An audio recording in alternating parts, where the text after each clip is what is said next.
हरे कृष्णा हरे माता जी। कृष्ण माता जी, प्रणाम माता जी। प्रणाम। हरे कृष्णा सारी हरे कृष्णा माता जी। प्रणाम माता जी। हरे कृष्णा माता जी। யாத்திரையினுடைய யாத்திரையினுடைய கொஸ்டின்ஸ் இருந்ததுனால அங்க ஒரு 10 நிமிஷத்துக்கு மேல லேட் ஆயிடுது அந்த கிளாஸ்ல. ஹரே கிருஷ்ணா. ஓகே ஓகே எல்லாருமே நம்ம இப்போ வில் ஸ்டார்ட் வித் இன்னைக்கு 15th ஸ்லோகம் இல்லையா நம்ம எடுக்க வேண்டியது. ஸோ அக்னிதரனுடைய பூர்வ சித்தி மேல் அவன் இருந்த அந்த மோகத்தை பற்றி இந்த இடத்துல நம்ம படிச்சுட்டு இருக்கோம் இல்லையா. ஹவு யூ ஃபெல் டவுன், அவ்வளோ பெரிய 14 माता जी 14. ஓகே அவ்வளோ பெரிய தபஸ்வியா அவனுடைய செயல்களை அவன் அமைத்து கொண்ட போதிலுமே அவன் எவ்வாறு இந்த புலன்களுடைய உந்துதலுக்கு ஆளாகிறான் என்பதையுமே நாம படிச்சோம் இல்லையா. ஸோ அதனுடைய கண்டினியூவேஷன் தான் அனதர் 1 or 2 ஸ்லோகம்ஸ் கூட இருக்கும். ஸோ அதை முடிச்சுட்டு வில் கோ அதனுடைய தத்துவங்களை பத்தி நாம படிக்கலாம் இல்லையா. வர்ணனை வந்தது அது நமக்கு அவ்வளோ இம்பார்ட்டன்ட் இல்லை. அவன் என்ன மாதிரிலாம் உணர்றான்றது ஆனா அந்த கீழான இயல்புகள் எப்படியெல்லாம் பேச வைக்கிறது, ஒரு உயர்வான ஸ்தானத்துல அதாவது உயர்வான செயல்கள்ல இருக்கக்கூடிய அந்த நபர் எவ்வாறு இந்த கீழான இயல்புகளால் உந்தப்பட்டு அவன் பேசுகிறான் அப்படிங்கறத இந்த இடத்துல நம்ம பார்த்துட்டு இருக்கோம் இல்லையா. அதுதான் மூலக்கூறே இந்த இடத்துல நம்ம தெரிஞ்சுக்க வேண்டியது. ஓகே புலன்களுடைய ஒரு உணர்வு மத்த ஜாமம் அப்படியே பேச ஆரம்பிக்கும். கரெக்ட் மாதாஜி. பட் அவன் என்ன வேலை பண்ணிட்டு இருந்தான்? அவன் ஆனா பெரிய பக்திமான் அப்படிப்பட்டவன். வாட் ஆக்ஷன் அவன் எதுக்கு அவன் தபஸ் பண்ணி அவன் பகவான் கிட்ட அவன் வரத்தை பெற்று பிள்ளை வரம் பெறணும்னா கூட அத அவன் தவம் பண்ணி வாங்கியிருக்கணும் இல்லையா. ஆனா அவன் அந்த என்னதான் அவனுக்கு டிஸ்ட்ராக்ஷன் வந்திருந்தா கூட அதை அவன் வேற விதமா எடுத்து போயிருக்கணும் இல்லையா. ஆனா அங்கேயே அவன் விழுந்துட்டான். அதாவது அந்த பெண் இல்லை என்றால் தான் இல்லை அப்படிங்கிற ஒரு கான்செப்ட் ரொம்ப, அதாவது ஃபர்ஸ்ட் இனிஷியலா ஆனா பெண்ணான்னு தெரியலன்றது, அதாவது வெளியில சொல்றதுக்கு கூட தான் தான் அவளிடத்தில் விழுந்து விட்டேன் என்றதை வெளியில தெரிவிக்கிறது கூட அவனுக்கு தைரியம் எல்லாம் கிடையாது. அதாவது நமக்கு சங்கோஜம் என்பது வரும் இல்லையா. ஆனா ஒரு ஒரு காலகட்டம் வந்த பிறகு அதையும் தாண்டி அவன் நம்ம ஒரு ஷேமா ஃபீல் பண்ணும். இப்ப நம்ம கிட்ட அந்த மாதிரி ஒரு உணர்வு இருந்தா நம்ம எப்படி வெளிப்படுத்தினா நம்மளை பத்தி அந்த ஆப்போசிட்ல இருக்கிறவங்க என்ன நினைப்பாங்க அப்படின்னு நினைக்க மாட்டோமா. இன்னும் இந்த ஆள் இப்படி விழுந்து கிடக்குறாரு, பொண்டாட்டியே கதின்னு விழுந்து கிடக்குறாரு அப்படின்னு சொல்றாங்களா இல்லையா. சொல்றாங்களா இல்லையா. சோ அந்த ஒரு இது பாடிலி பிளாட்ஃபார்ம்ல இருந்து அன்பு கொண்டு இருக்கிறது வேற, ஆனா காமத்தை கொண்டு இருக்கிறது வேற. ரெண்டு நிலைகள். அதை நாம புரிஞ்சுக்கணும். ஃபர்ஸ்ட் அன்பு கொண்டு இருக்கிறவங்க யாருமே எதுவுமே சொல்ல மாட்டாங்க. என்னதான் பொண்டாட்டி சொன்ன பேச்சு கேட்டுட்டே இருந்தா கூட அதுமே ஒரு ஆனந்தமா தான் நினைப்பாங்க. ஏன்னா அவள் நல்ல ஒரு மார்க்கத்தை எடுத்துரைத்து கொண்டிருந்தால், அந்த குடும்பத்திற்கு நல்லது செய்து கொண்டிருந்தால் கண்டிப்பாக அது நல்லதாகவே அமையும். அதை பற்றி யாருமே பெரியவங்க கூட பெருசா பொருட்படுத்த மாட்டாங்க. ஆனா 2 செகண்ட் நான் சொன்ன பாருங்க, அந்த விதத்துல விழுந்திருந்தா, பெண்ணின் மீது மோகத்தை கொண்டு விழுந்திருந்தா அது அந்த நபருக்கு வாழ்க்கையில நன்மையான ஒரு பாதை ஏற்படுத்தி கொடுக்காது. இது அக்னிதரனுக்கு மாத்திரம் கிடையாது, எல்லா மனிதர்களுக்குமே இதுதான் அப்படிங்கறத நாம் தெரிஞ்சுக்கணும். ஓகே, அதுதான் நாம தெரிஞ்சுக்க வேண்டிய உண்மை. ஓகே,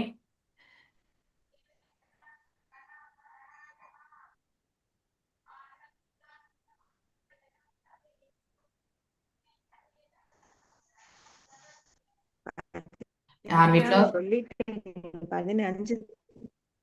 15 தான் சொல்லணும். 14 சொல்லிட்டீங்க. ஹரே கிருஷ்ணா. ஓகே, ஒரு நிமிஷம் பாத்துடலாம். சரிங்க மேடம். நான் இந்த 4-5 ஸ்லோகம் வரி வரியா உங்களுக்கு நான் எடுத்துரைக்கல. ஏன்னா அதுல விவரிக்கிறதுக்கு எதுவும் தத்துவங்கள் இல்லாததுனால நான் அதை விவரிக்கல. ஆனா அவனுடைய மன எண்ணத்தை தான் நம்ம அதுல தெரிஞ்சுக்கணும். ஓகே, அவன் எவ்வாறு மனைவியே என்று, அதாவது மனைவி ஆக்கி கொள்ள வேண்டும் அப்படிங்கிற அந்த அளவுக்கு ஃபைனலைசேஷன் வரைக்குமே போயாச்சு இல்லையா. அதனால ஓகே, நம்ம இப்போ பிரேயர்ஸோட போகலாம். ஆக்சுவலி ஜெய ராத மாதவ குஞ்ச பிஹாரி राधा कुंज बिहारी ஜெய ராத மாதவ குஞ்ச பிஹாரி जय राधा माधव कुंज विहारी जय राध माधव कुंज बिहारी राधा माधव कुंज बिहारी जय गोपी जनवल्लभा गिरिवरदारी जय गोपी जनवल्लभ जनवल्लभारी जय गोपी जनवल्लभा गिरिवरदारी जय गोपी जनवल्लभ गिरिवरधारी यशोदनन्दन व्रजजन रञ्जन यशोधनन्दन प्रजन रञ्जन यशोदनन्दन व्रजजन रञ्जन यशोदनन्दन प्रजन रञ्जन यमुनदीरावनचारी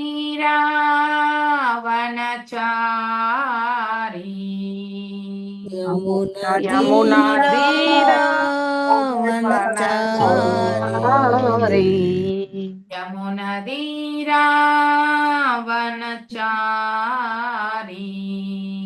यमुनदीरावनचारी जय राध माधव कुंज बिहारी जय राधा माधव कुंज विहारी जय राध माधव कुंज बिहारी जय राधा माधव कुंज विहारी हरे कृष्ण कृष्ण कृष्ण हरे हरे हरे राम राम राम हरे हरे हरे कृष्ण कृष्ण कृष्ण हरे हरे हरे राम राम राम हरे हरे हरे कृष्ण कृष्ण कृष्ण हरे हरे हरे राम राम राम हरे हरे हरे कृष्ण कृष्ण कृष्ण कृष्ण कृष्ण कृष्ण हरे हरे हरे हरे हरे राम राम राम राम राम हरे हरे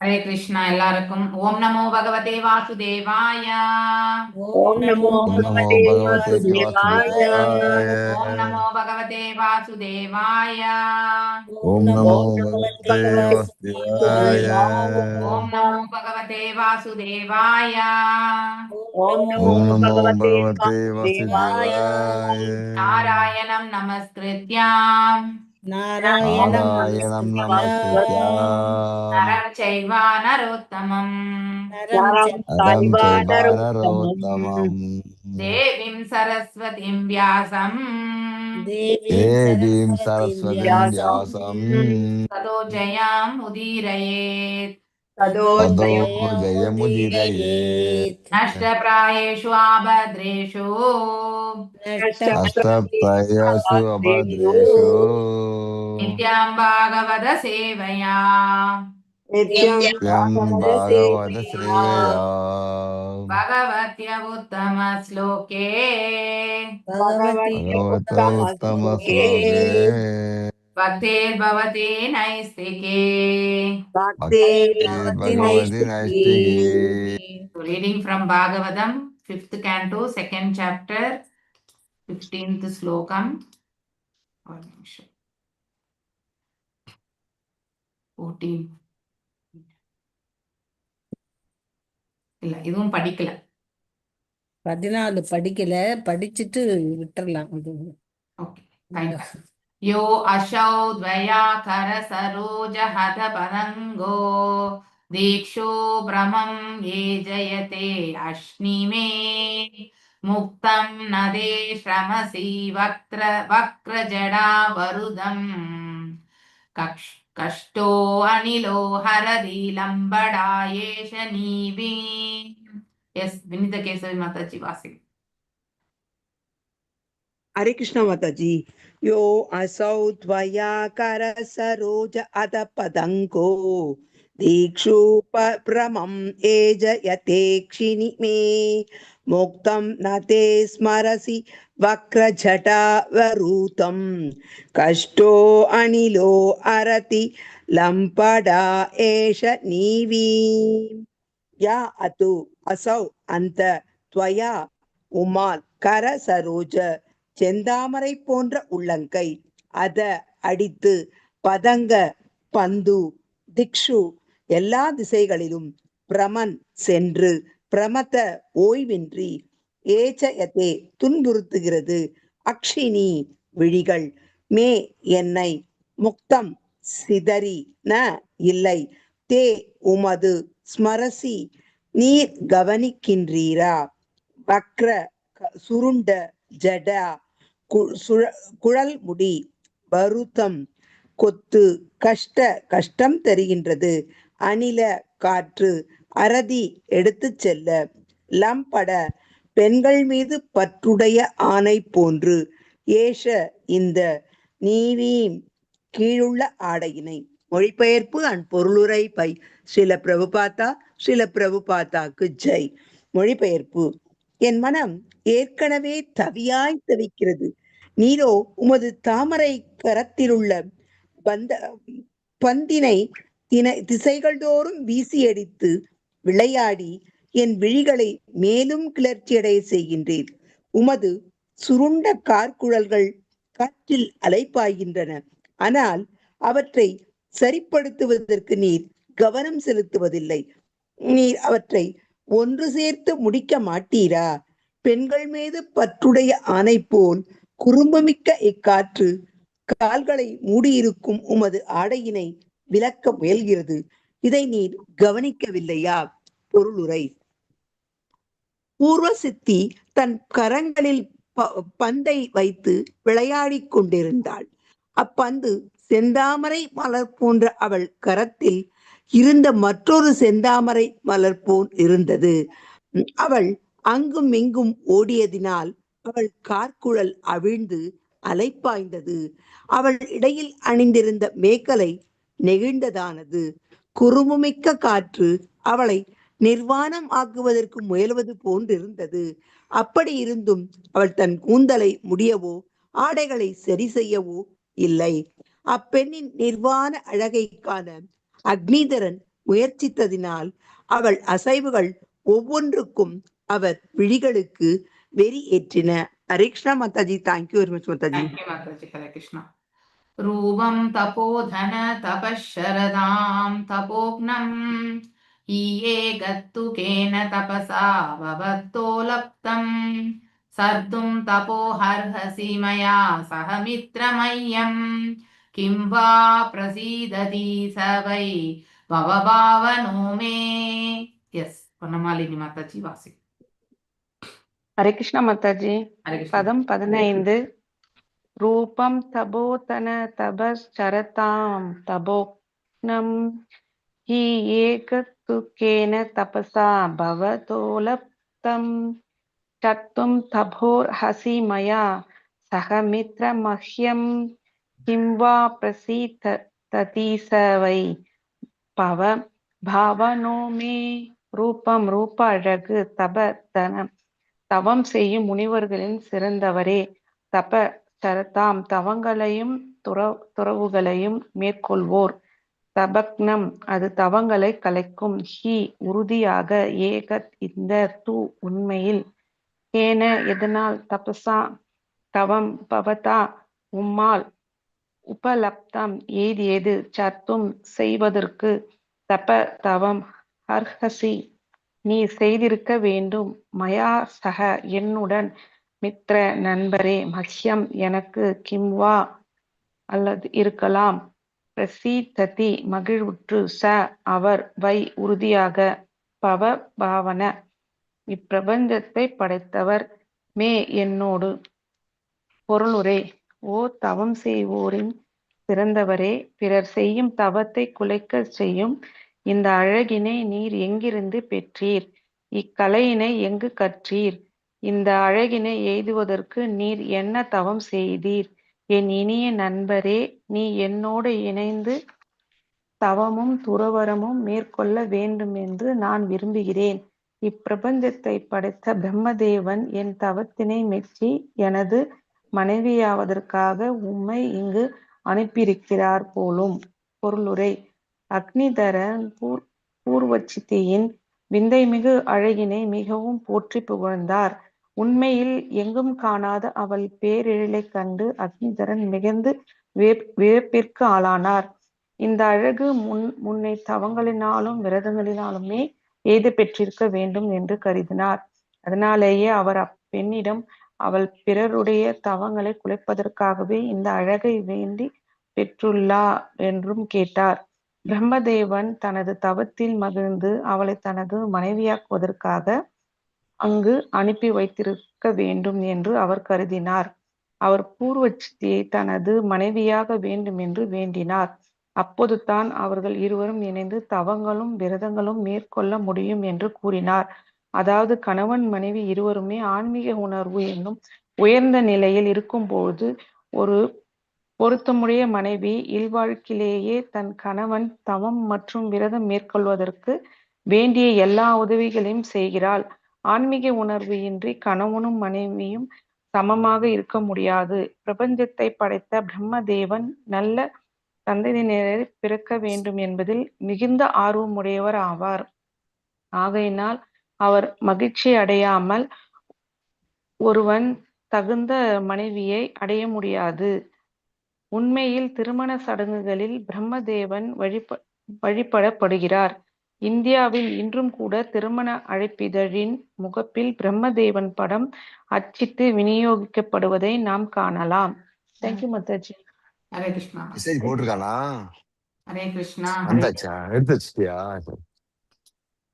ஐ திங்க் யாரெல்லாம் வந்து வாசிக்கலையோ மியூட்ல இருங்கோ. ஹரே கிருஷ்ணா. பிரேமா மாதாஜி இப்போ நீங்க வாசிங்க. வாசி முடிச்ச பிறகு நீங்க மியூட்ல போயிடணும். ஓகே. நத்வம் த்யஜாயி தைதம் த்விகதேத தேவதத்தம் யஸ்மின் மனோத்ரக் அபினோ வியாதி லக்னம் மாம் சாருஷங்கி அர்ஹசி நேது அனுவ்ருதம் தே சித்தம் யதஹ பிரதிசாந்து விவ சசிவ்யம்.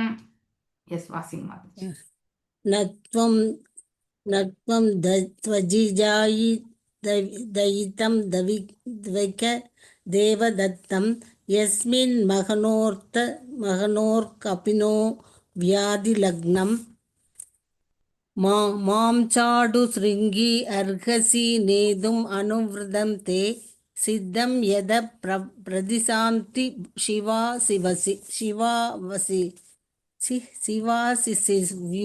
சிசிவ்யக ந இல்லை. துவாம் நீ.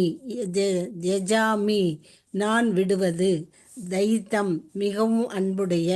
த்வஜ தேவ பிரம்மதேவனால் அந்தணர்கள் வணங்கும் தேவர். தத்தம் அளிக்கப்பட்டு. யஸ்மின் யாருக்கு. மனம் திருக் வழிகள். அபி மேலும்.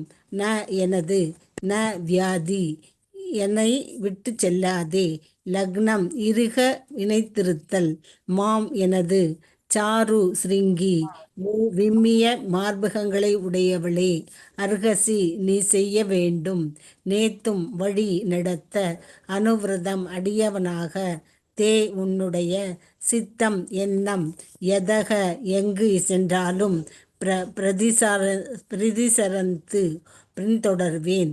சிவா ஹா சாதகமாக சசிவியக நண்பர்கள். மொழிபெயர்ப்பு பொருளுரை ஸ்ரீல பிரபுபாதா பை ஸ்ரீல பிரபுபாதாக்கு ஜெய். அந்தணர்கள் வணங்கப்படும் பிரம்மதேவன் மிகுந்த கருணை கொண்டு என்னிடத்தில் அனுப்பி வைத்திருக்கிறார் போலும். அதனால்தான் உன்னை நான் இங்கு சந்திக்க முடிந்தது. எனது விழிகளும் மனமும் உன்னை விட்டு விலகா. உன்னை பிரிய ஒருபோதும் நான் ஒப்பேன்.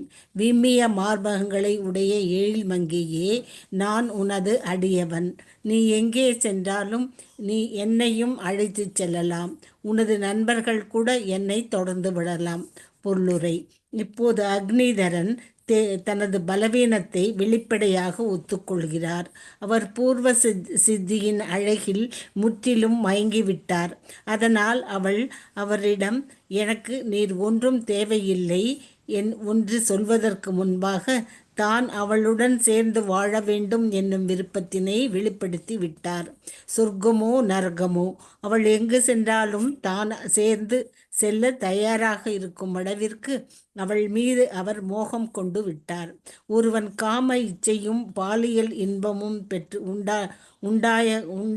உடையவனாகிவிட்டால் அனைத்தையும் உதறி தள்ளிவிட்டு பெண்ணிடம் சரணடைகிறான். ஸ்ரீ மத்வாச்சாரியார் இது தொடர்பாக கூறும் பொழுது, ஒருவன் பைத்தியக்காரனைப் போல் பேசிக்கொண்டும் உளறிக்கொண்டும் இருக்கும் பொழுதும் அவன் எதை வேண்டுமானாலும் பேசுவான்.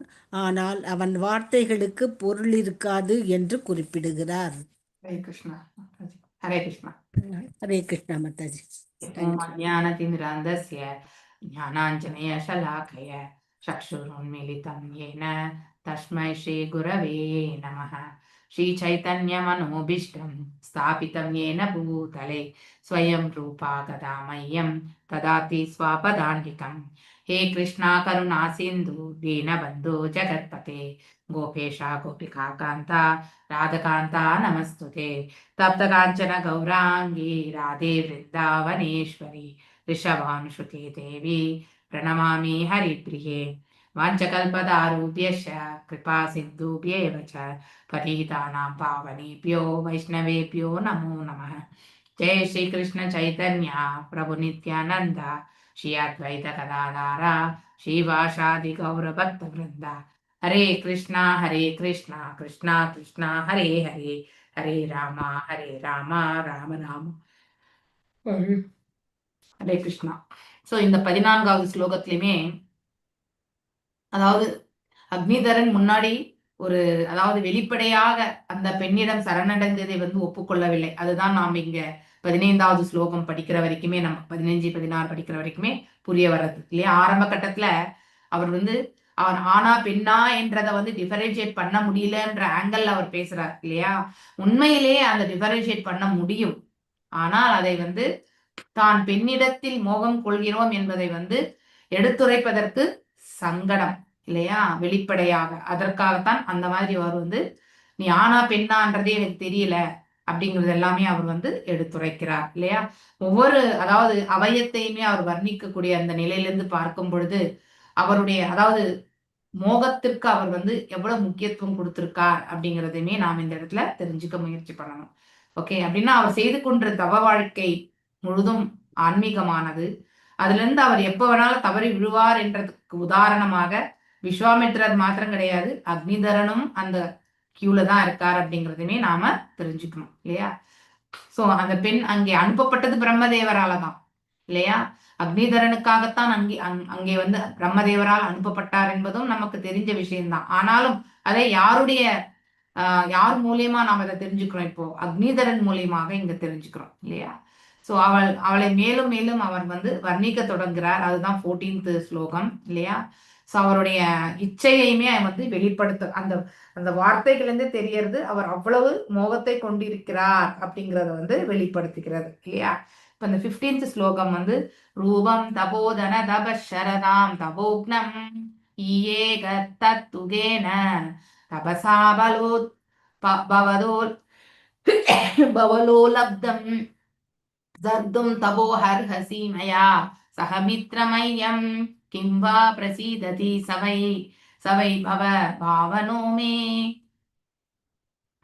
சோ மேலும் இப்போ அந்த பெண்ணை வந்து எப்படிலாம் வர்ணிக்கிறார் பாருங்க. தவம் செய்வோரில் சிறந்தவரே.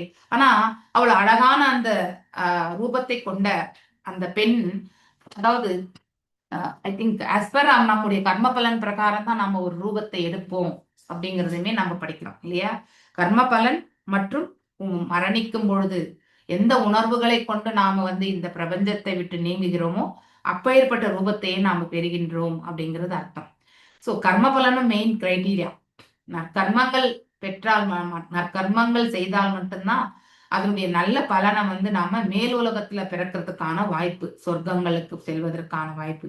அங்கே பிறவி எடுக்கும் பொழுது நமக்கு அந்த இங்கைய காட்டிலும் 1000 மடங்கு சௌந்தரியத்தோட பிறக்கக்கூடிய அந்த வாய்ப்பு வந்து கிடைக்க பெறுகிறது.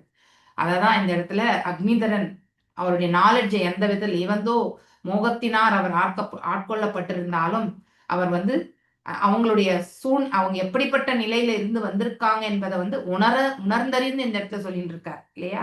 பிறர் செய்யும் தவத்தை குலைக்க செய்யும் இந்த அழகினை நீர் எங்கிருந்து பெற்றீர் அப்படின்றார் இல்லையா. அந்த அளவுக்கு அவர் வசீகரிக்கப்பட்டு விட்டார். ஆனால் அத்தகைய எழிலை பெற வேண்டும் என்றாலும் அவர் ஏதோ ஒரு ஆஸ்டரிட்டி இல்லையா பண்ணியிருக்கணும் இல்லையா, புண்ணியங்கள் செய்திருக்கணும். அதனால்தான் அவர் வந்து மேல் உலகத்திலிருந்து வர முடிஞ்சது. இந்த மாதிரி அடுத்தவங்களை வசீகரிக்கக்கூடிய அந்த கலையை வந்து நீங்க எங்கிருந்து கற்றீர்கள்? உண்மையிலேயே அது வந்து கலை என்றதை விட தட் இஸ் ஹவு அவங்களுடைய செயல்படும் தன்மையே அதுதான். மேல் உலகத்துல வந்து அவங்க மாத்திரம் பூர்வ சித்தி மாத்திரம் கிடையாது, அவங்கள போல எத்தனையோ அழகான நபர்கள் இருப்பாங்க. அங்க அது வந்து சர்வசாதாரணம். ஆனா இங்க அதை விட 6000 மடங்கு குறைவான ஒரு வைபவங்களை கொண்ட உலகம் இது. அப்போ அங்க வந்து நமக்கு ஒருத்தரை பார்க்கும் பொழுதே வந்து பெரிய விஷயமா நமக்கு தெரியும். சோ இதெல்லாம் உங்களுக்கு எங்க இருந்து கிடைச்சது? இந்த பிரபஞ்சத்தை படைச்ச இன்னும் ஒரு படி மேலே போயிட்டார்.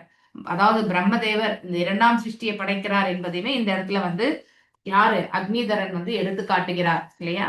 அவருடைய 2ஆம் படைப்புல இந்த பஞ்சமகாபூதங்கள் இல்லை 24 பண்புகளை கொண்ட இந்த உடல் இதெல்லாமே வந்து அவரால் தான் வந்து கிடைக்க பெறுகிறது என்பதையுமே, அவருடைய படைப்பும் கலையிலிருந்து தான் இதெல்லாமே வருகிறது அப்படிங்கிறதுமே நாம படிக்கிறோம் இல்லையா, வாசிக்கிறோம். சோ எப்படிப்பட்ட தவத்தை மெச்சி, அதாவது என்னுடைய தவத்தை மெச்சி வந்து பிரம்மதேவரே உன்னை இந்த இடத்துல அனுப்பி வச்சுட்டாரோ அப்படின்னு சொல்லிட்டு நினைக்கிறார். சோ இங்கே இந்த பொருளுரையில நாம் நிறையவே ஆழ்ந்து படிக்க தெரிஞ்சுக்க வேண்டிய கருத்துக்கள் இருக்கு, அதை படிப்போம். அப்பார்ட் ஃப்ரம் அந்த அக்னிதரனுடைய மனபாவத்தை விடுத்து, ஆனா அந்த பாவத்தினுடைய அதாவது நிலையை வந்து நாம புரிஞ்சுக்கணும். எந்த அளவுக்கு அவர் உலகாயுத நிலையில வந்து ஆழ்ந்து விட்டார் என்பதை நாம தெரிஞ்சுக்கணும். சோ ஒருத்தர் வந்து காமத்தினாலும் மோகத்தினாலும் இல்லையா ஒரு செயலில் வந்து அவர் ஈர்க்கப்பட்டு விட்டால் அவர்கள் நிச்சயமாக வந்து ஆவித்தியில் வந்து சென்று விடுகிறார்கள்.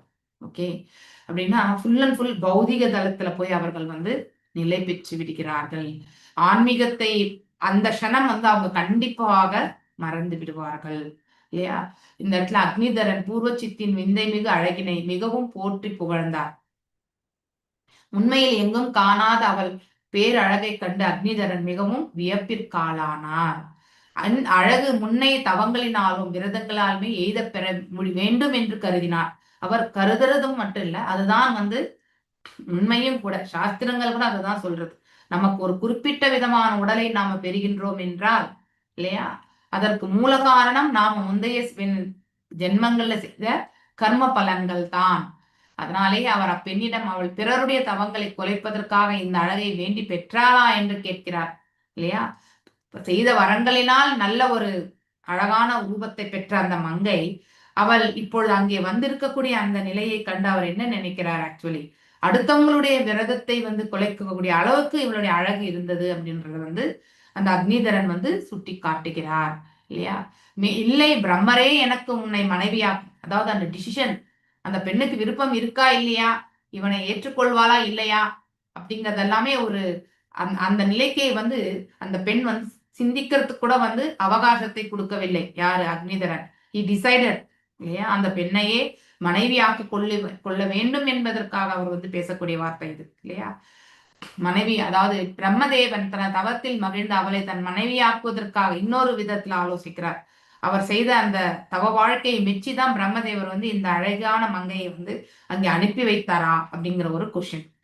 சோ அப்பொழுதுதான் அவர்கள் இருவரும் இணைந்து தவங்களும், அதாவது அங்க அவர் அழைக்கிறதும் என்ன, வா என்னோட சேர்ந்து நீயும் நானும் 2 பேருமே சேர்ந்து தவ வாழ்க்கையை மேற்கொள்ளலாம் அப்படின்னா அந்த இடத்துல ஒரு இவ்வளவு மோகத்தை கொண்டு அவர் பேசினாலும் இல்லையா, அங்கே அவர் தவ வாழ்க்கையினுடைய முக்கியத்துவத்தையுமே அவர் பேசுகிறார் என்பதையுமே நாம புரிந்து கொள்ள முயற்சி பண்ணணும் இல்லையா?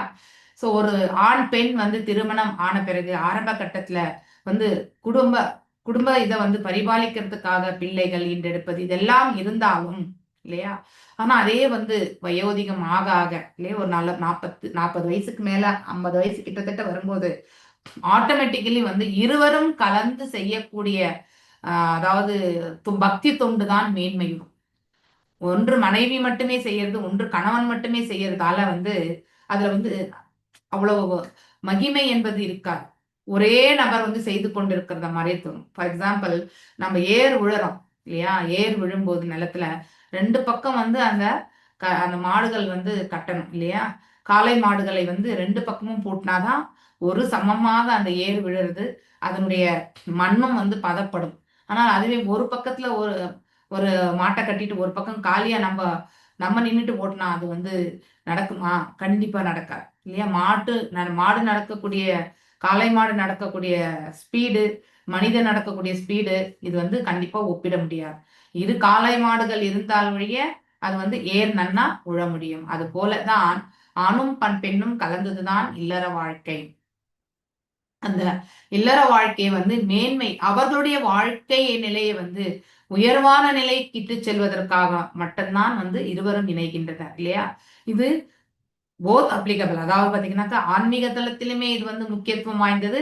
மேலும் பௌதிக தளத்துல கூட அவங்க வந்து நிம்மதியா வாழணும்னா இருவருடைய எண்ண ஓட்டங்கள், இருவருடைய செயல்பாடுகள் ஒத்ததாக அமையணும். ஃபார் எக்ஸாம்பிள், இப்போ மனைவி வந்து இந்த கோயிலுக்கு போகணும் அப்படின்னு சொன்னாக்க கணவரும் சென்றால் அந்த செயல் வந்து மகிமையாகும்.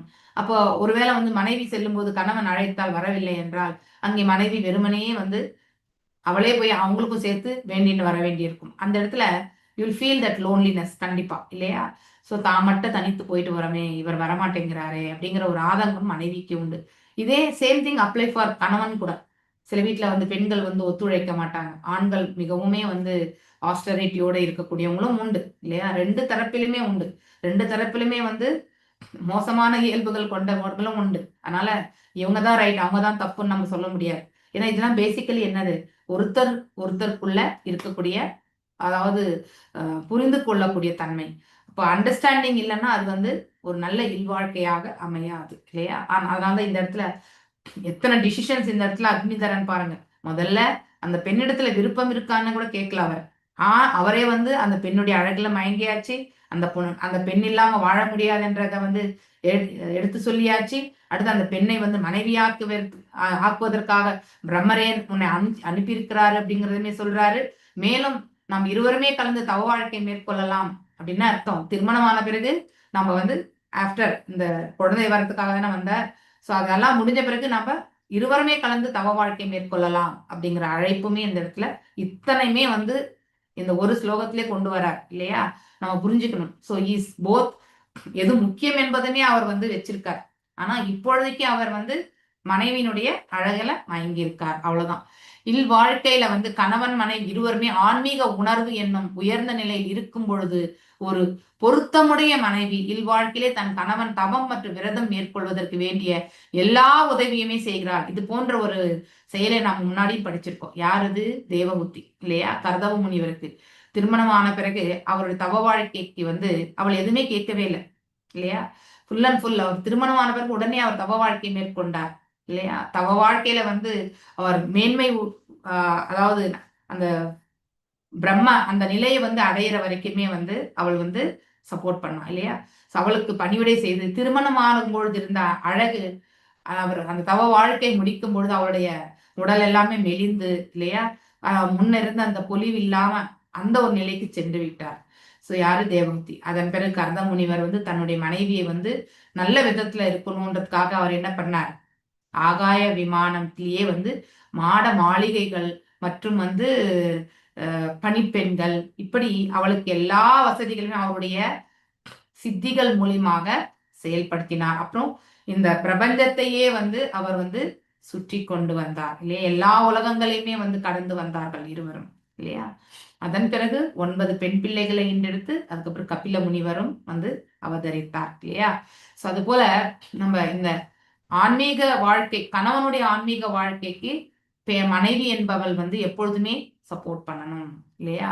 அப்போ கணவன் வந்து ஒரு வீட்டுல ஒரு கணவன் வந்து ஆன்மீக வாழ்க்கையில வந்து ஸ்ட்ராங்கா நின்னா அவனால வந்து சுலபமா அந்த குடும்பத்தையே வந்து அந்த பக்தி மார்க்கத்துல எடுத்துட்டு போக முடியும். ஆனா உல்டாவா பெண்ணுக்கு இருந்தா அதை வந்து உல்டா ஃபேமிலி மொத்தமே எடுத்துட்டு போறது மிக மிக அரிது. அது வெரி வெரி ரேர். ஒருவேளை அந்த பெண் அந்த வீட்டுல டாமினண்டா இருந்தா மட்டும்தான் நடக்கும். அந்த பெண் சொல் பேச்சு வந்து எல்லாரும் கேட்டா மட்டும்தான் அது நடக்கும். இல்லைன்னா கண்டிப்பா நடக்காது இல்லையா? பிரபஞ்சத்தை படைத்த பிரம்மதேவன் நல்ல சந்ததியினர் பிறக்க வேண்டும் என்பதில் மிகவும் ஆர்வமுடையவன். ஏன்னா அக்னிதரன் வந்து அவன் வந்து அரசன் இல்லையா? அந்த அரசன் வந்து பகவானுடைய பிரதிநிதி. ஆனால் அவன் அரசாளும் பொழுது அந்த அதாவது தர்மம் இதெல்லாமே வந்து பரிபாலிக்கப்பட வேண்டும். சோ ஞானத்தையும் பக்தியையும் பெற்றவனால மட்டும்தான் அவ்வாறு செயல்படுத்த முடியும். அப்படிப்பட்ட ஒரு குழந்தை உங்களுக்கு கிடைக்கணுன்றதுக்காகத்தான் பிரம்மரால வந்து வழங்கப்பட்டதா அப்படிங்கிற ஒரு டவுட் வந்து இந்த இடத்துல யார்? அக்னிதரன் எண்ணுகிறார். ஆகையினால் அவர் மகிழ்ச்சி அடையாமல் ஒருவன் தகுந்த மனைவி அடைய முடியாது. உண்மையில் திருமண சடங்குகளில் பிரம்மதேவன் வழிபடப்படுகிறார். இது எனக்கு தெரியாது. மேபி உங்களுக்கு யாருக்காவது தெரிஞ்சிருந்தா சொல்லலாம். ஏன்னா வேத மந்திரங்கள் என்ன சொல்றாங்கன்ற கருத்து நமக்கு தெரியாது இல்லையா? இதை உணர்ந்தவர்கள் கண்டிப்பாக சொல்வார்கள். இந்தியாவில் இன்று கூட திருமணம் அழைப்பிதழ்ல பிரம்மதேவருடைய இதை போட்டோ போடுறதா சொல்றாங்க. I don't know, maybe north சைட்ல போடுறாங்களோ என்னவோ தெரியாது. நம்ம சைட்ல வந்து பெருமாளை போடுவாங்க இல்லையா? ஸோ அது நம்ம பார்த்துருக்கோம். இல்லைன்னா கணபதி போடுவாங்க. ஸோ அவங்கவுங்களுக்கு பிடிச்ச தேவதைகளை அவங்க போடுவாங்க. நாத்வம் தியாஜாயி தைதம் தேவதத்தம் யஸ்மின் மனோத்ரத் அபினோ வியாதி லக்னம் மாம் சாடு ஷிங்கி அர்ஹசி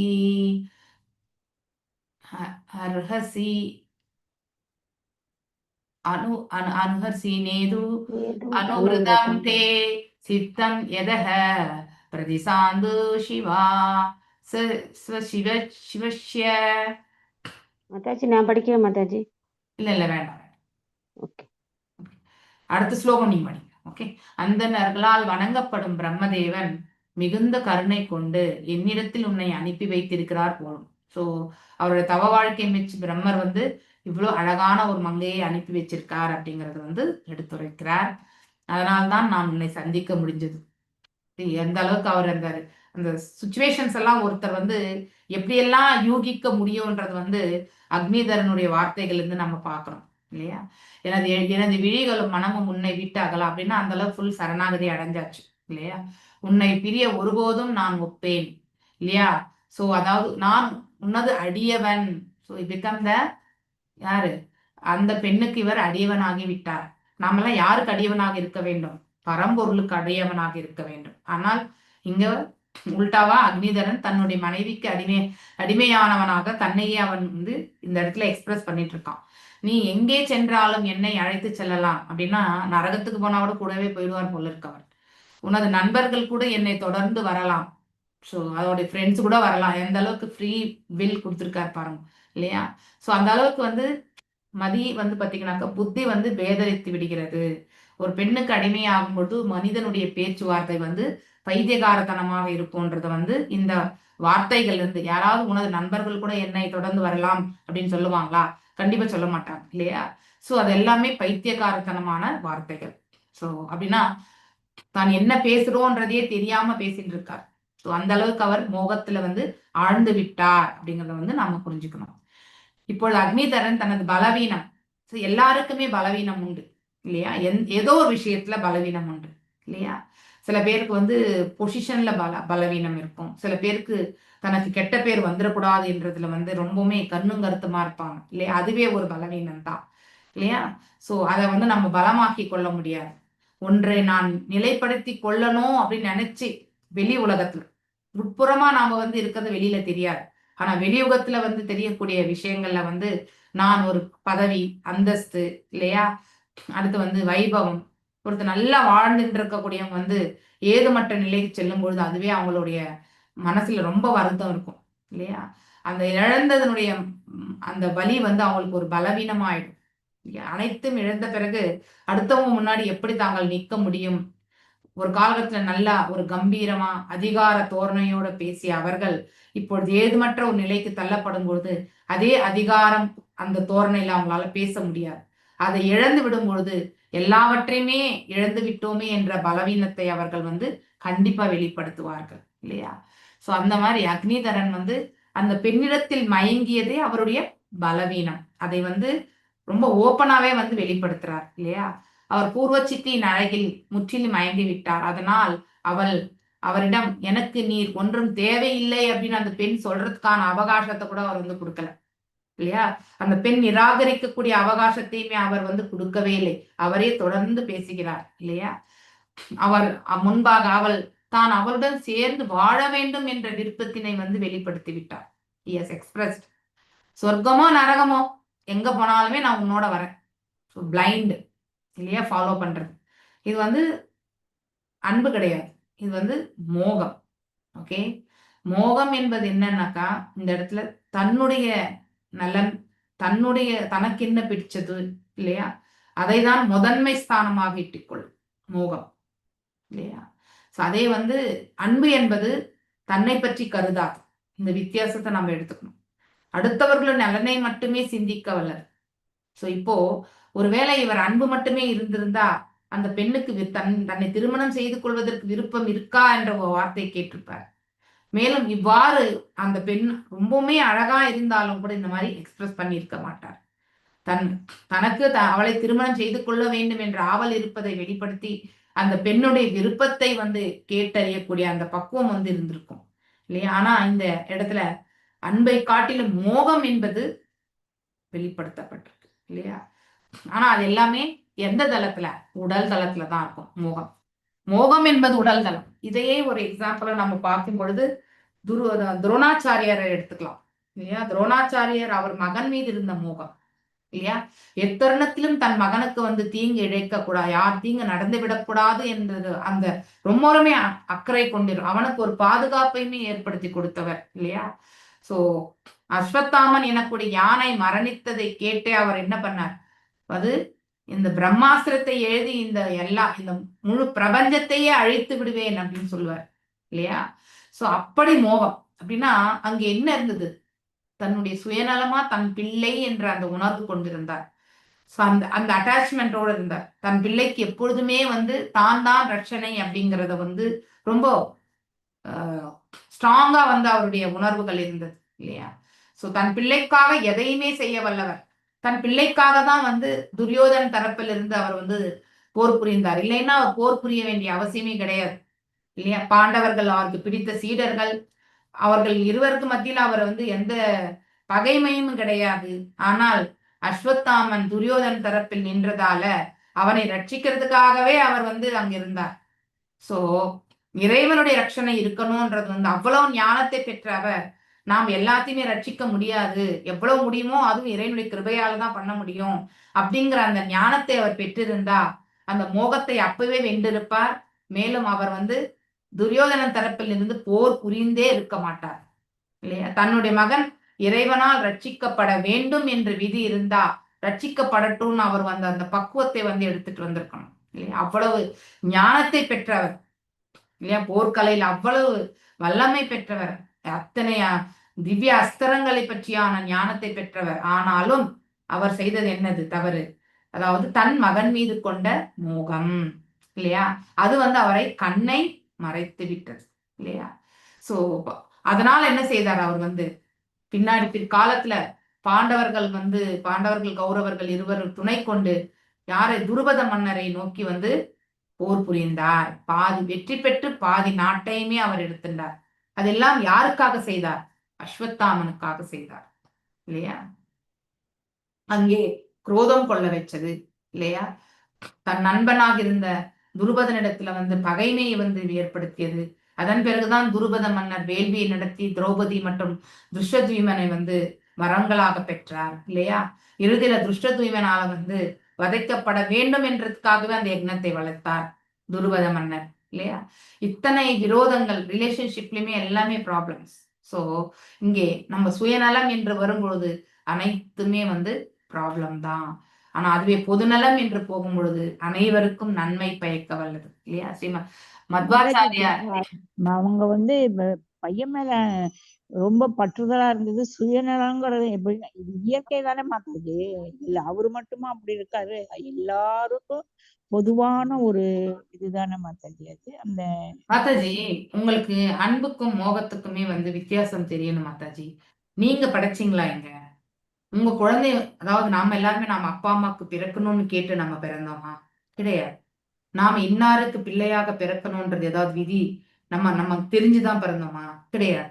நமக்கு பிள்ளையாக பிறந்தவர்கள் வந்து அவங்களும் இதை தெரிந்துதான் நமக்கு பிள்ளைகள் ஆனார்களா? கிடையாது. நீங்க எதையுமே எடுத்துட்டு வரல. இங்க இருக்கிறதை கொண்டு நாம வாழ்ந்து கொண்டிருக்கிறோம். இங்க இருக்கிறதை கொண்டே நாம வந்து வாழ்ந்து முடித்து மீண்டும் வந்து வேறு ஒரு உடலை எடுப்பதற்காகவும் செல்லலாம், இல்லை மோட்சமும் பெறலாம் இல்லையா?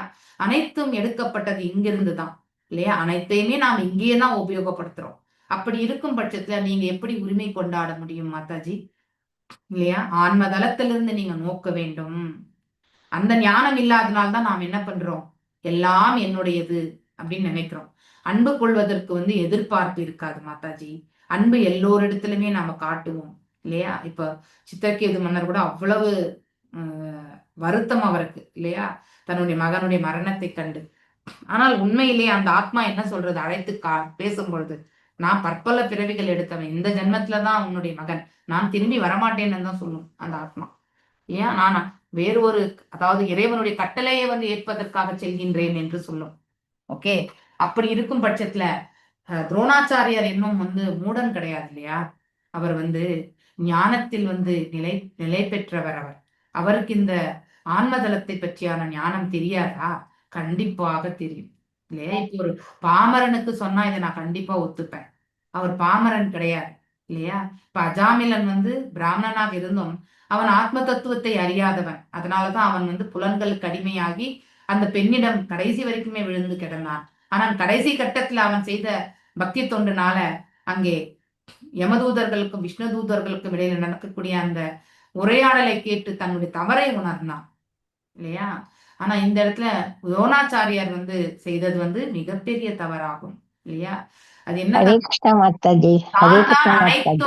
தான் தான் அனைத்தும், ஒரு நிமிஷம், தான் தான் அனைத்தும் என்று தன்னுடைய பிள்ளைக்கு வந்து அவர் வந்து எடுத்துரைத்தது மிகப்பெரிய தவறு. அதாவது நமக்கு மேல இறைவன் ஒருத்தர் இருக்கார், அவர்தான் நித்தியமானவர், அவர்தான் உனக்கு அனைத்தும் என்ற அந்த ஞானத்தை வந்து தன்னுடைய பிள்ளைக்கு போதித்திருக்க வேண்டும் இல்லையா? மரணம் என்பது ஒரு கால் நடக்கத்தான் செய்யும் இல்லையா? ஒரு பெரிய பானையில இருக்கக்கூடிய அரிசி இன்றைக்கு மேல இருக்கக்கூடிய அரிசி உணவானால் அதுக்கு கீழே இருக்கக்கூடிய அரிசி ஒரு நாள் உணவாகத்தான் போகிறது. வெறும் காலம் மட்டும்தான் வித்தியாசப்படும். ஆனால் இரண்டுமே உணவாக கூடியதுதான் இல்லையா? அதுபோல இன்றைக்கு மரணத்தை ஸ்வீகரிக்கிறவர்கள் மீண்டும் பிறவி எடுப்பார்கள் அவங்க கர்ம பலனை பொறுத்து. ஆனால் இதை பார்த்து கொண்டிருக்கக்கூடிய நபர்களுமே வந்து அவர்களும் ஒரு நாள் மரணிக்கத்தான் போகிறார்கள். அந்த உணர்வை நாம கண்டிப்பாக புரிந்து கொள்ள முயற்சி பண்ணணும்.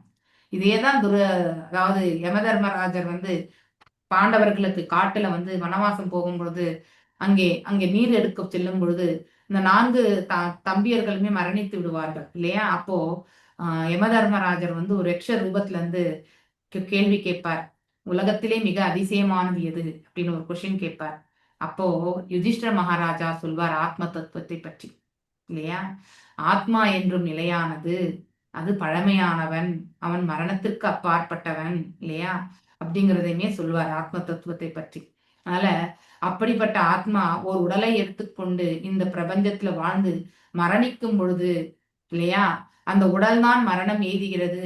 ஆனால் அந்த உடலை காண்பவர்கள் அதை ஒரு பெரிய அதிசயமாக காண்பார்கள். அவர் சிறு பிராயத்துல மரணித்தாலும் சரி, வயோதிகத்துல மரணித்தாலும் சரி, மரணம் என்பது ஒரு அதிசயமாக காணப்படுகிறது. ஏன் அது அதிசயமாக சொல்லப்படுகிறது? இங்கே அந்த மரணத்தை பார்த்து கொண்டிருப்பவர்கள் தாங்களும் ஒரு நாள் மரணிக்க போகின்றோம் என்ற உணர்வையே மனதில் எடுத்துக்கொள்ளாமல் மரணம் என்பது அந்த நபருக்கு வாய்க்க பெற்றிருக்கின்றது என்பதை உணர்கிறார்கள். அவ்வளவுதான். அப்ப அது உண்மையிலே இருக்கக்கூடியதிலே மிக பெரிய அதிசயம். அப்படின்னா எல்லோரும் ஒரு நாள் மரணிக்கத்தான் போகிறோம் என்ற உணர்வையே நாம அந்த இடத்துல கொண்டு செல்வதில்லை. அவ்வாறு நாம கொண்டு சென்றால் இன்றைக்கு அவர் மரணித்தால் நமக்கு எப்பொழுது மரணமோ தெரியாது என்ற அந்த மனசை எடுத்துட்டு வரும்போது ஆட்டோமேட்டிக்கலி நாம வாழும் காலம்ல எவ்வாறு வாழணும், எப்படிப்பட்ட செயல்படணும், இது எல்லாமே நாம பக்குவத்துக்கு வருவோம். ஸோ அந்த இதை வாய்ப்பு கொடுக்கறது இல்லை. எஸ், அன்பு என்பது நம்மளை அதாவது பந்தப்படுத்தாது. அன்பு என்னைக்குமே பந்தப்படுத்தாது. அன்பு எப்பொழுதுமே பாரபட்சமின்றி அனைவருக்கும் கொடுக்க வல்லது இல்லையா? எந்த ஒரு வேறுபாடும் காணாதது, அதுதான் அன்பு. மோகம் அப்படி கிடையாது. வேறுபாடு படுத்தும், சுயநலம் கொள்ளும். அதாவது அது இல்லாமல் போய்விட்டால் அனைத்தையுமே அழித்து விட வேண்டும் என்ற எண்ணம் வரைக்கும், பொறாமை வரைக்கும் வரும். இவ்வாறுதான் சித்திரகேது மன்னருடைய மற்ற மனைவிமார்கள் செய்தார்கள் இல்லையா? அவங்களுக்குமே அந்த பொறாமை எண்ணம் வந்தது இல்லையா? அந்த பிள்ளைக்கும் விஷத்தை கொடுத்து கொன்று விட்டார்கள். சோ அதன் பிறகு சித்திரகேது மன்னர் என்ன ரொம்பவுமே துக்கத்திற்கு ஆளாகிறார். அவரை மனசு தேத்துறது ரொம்ப கஷ்டம்னு அந்த மனைவி கிருத்தஜியுமே நினைக்கிறாங்க. அவளே ஓரளவுக்கு பேலன்ஸ்டா இருக்க முடிஞ்சது. ஆனா சித்திரகேது மன்னர் கொலாப்ஸ் ஆயிடுறாரு இல்லையா? சோ அதனால பிள்ளைகள் மீது அன்பு வைக்கணும். அன்பிற்கும் மோகத்திற்கும் ரொம்ப வித்தியாசம் உண்டு மாதாஜி.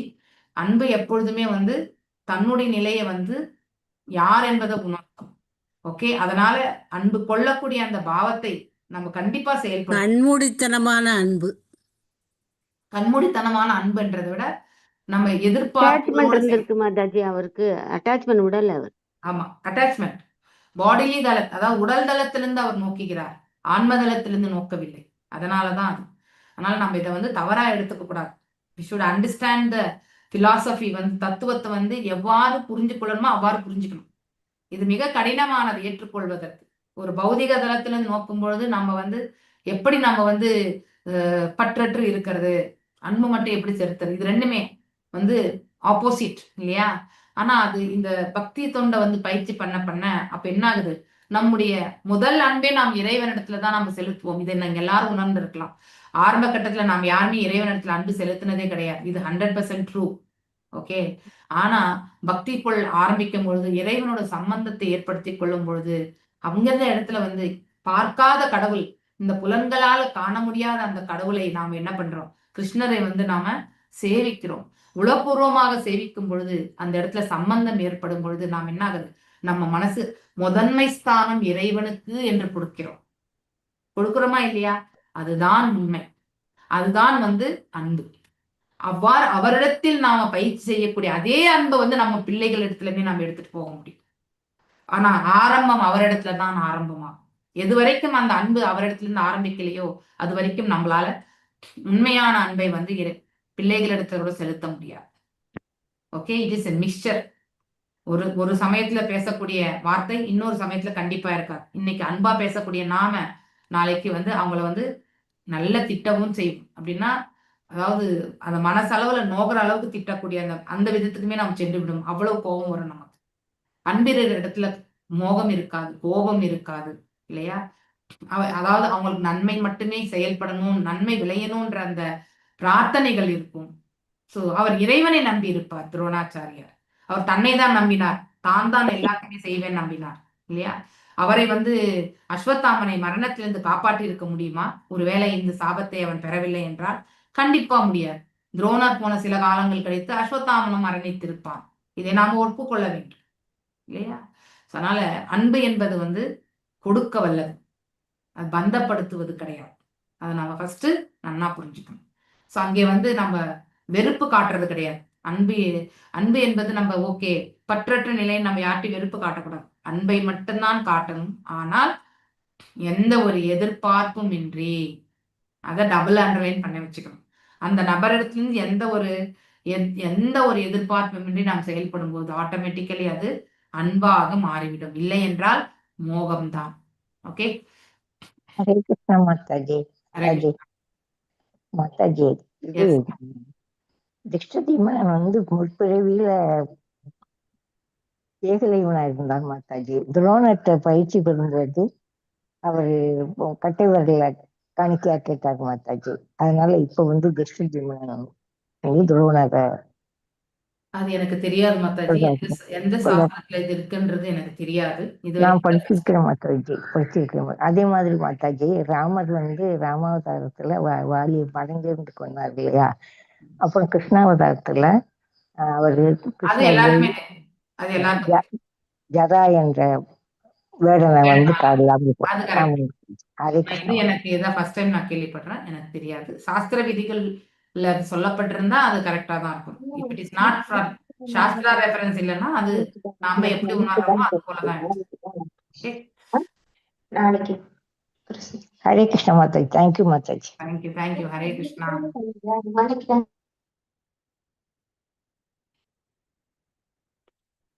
ஓகே, ஸோ அன்பு என்பது எதை வேண்டுமென்னாலும் பேசுவோம். அதாவது நம்ம ஒருத்தர் இடத்துல பௌதீக தளத்துல, இது ஆன்மீக தளத்துல கிடையாது, பௌதிக தளத்துல ஒருத்தருக்கு நாம வந்து எண்ண ஓட்டங்கள், கருத்துக்கள், நம்முடைய விருப்பம், இதனால நம்ம ஒருத்தருக்கு நம்ம சரணாகதி அடைந்து விட்டோம்னு வச்சுக்கோங்களேன், அவங்கள பத்தி நம்ம பேசுறது எல்லாமே வந்து நமக்கு எப்படி பிடிக்கிறதோ அப்படிதான் பேசுவோம் இல்லையா?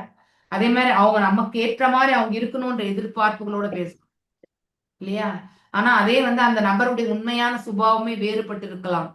நல்லவங்களாவும் இருக்கலாம், கெட்டவங்களாவும் இருக்கலாம். அவங்களோட தீய பாகத்தை நம்ம பார்க்கறதுக்கு விரும்பவே மாட்டோம். யாராவது ஒருத்தர் வந்து அவங்கள பத்தி தப்பா சொல்லிட்டு நம்ம ஒத்துக்க மாட்டோம். ஃபார் எக்ஸாம்பிள், கணவன் மனைவி இல்லையா? ஒரு வீட்டுல வந்து அத்தை மாமா எல்லாரும் இருக்கக்கூடிய வீட்டுல ஒரு கணவனாகப்பட்டவன் தன் மனைவிக்கு முழு சுதந்திரத்தை வழங்கியிருந்தா அந்த பெண்ணுடைய வெறுமனே அவள் பேசக்கூடிய வார்த்தைகள் எல்லாமே அவனுக்கு அமுதம் போன்றுதான் இருக்கும் இல்லையா? ஆனா அந்த நபர் வந்து அப்படிப்பட்ட சுபாவத்தோட தான் அவர் வந்து செயல்படுறாருன்றது நோ கேரண்டி இல்லையா? ஆனா இவருக்கு அந்த மாதிரி தோன்றும். அதே நபர் தன்னுடைய பெற்றோரிடத்துல வந்து சண்டையும் போடலாம் இல்லையா? மனஸ்தாபங்கள் இருக்கலாம். அப்போ தாய் தந்தையர் சொன்னா அப்ப தாய் தந்தையர் மீதுதான் வெறுப்பு உரிமை ஒழிய அந்த பெண்ணின் மீது வந்து அவன் ஒரே ஒரு க்ஷணம் கூட அவன் வந்து தவறாக எண்ணிக்கொள்ளவே மாட்டான்.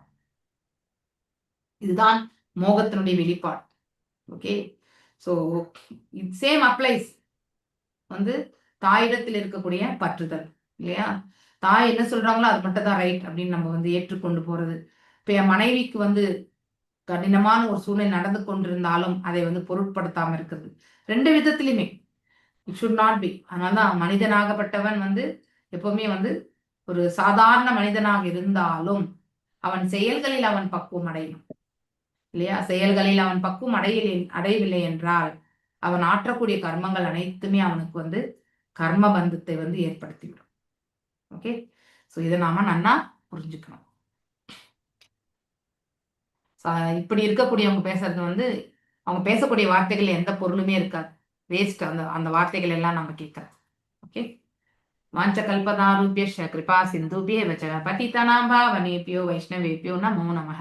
अनंत कोटि वैष्णव वृंद की जय. नामाचार्य हरिदास ठाकुर की जय. हरे कृष्णा कृष्ण कृष्ण हरे हरे, हरे राम राम राम हरे हरे. हरे कृष्णा.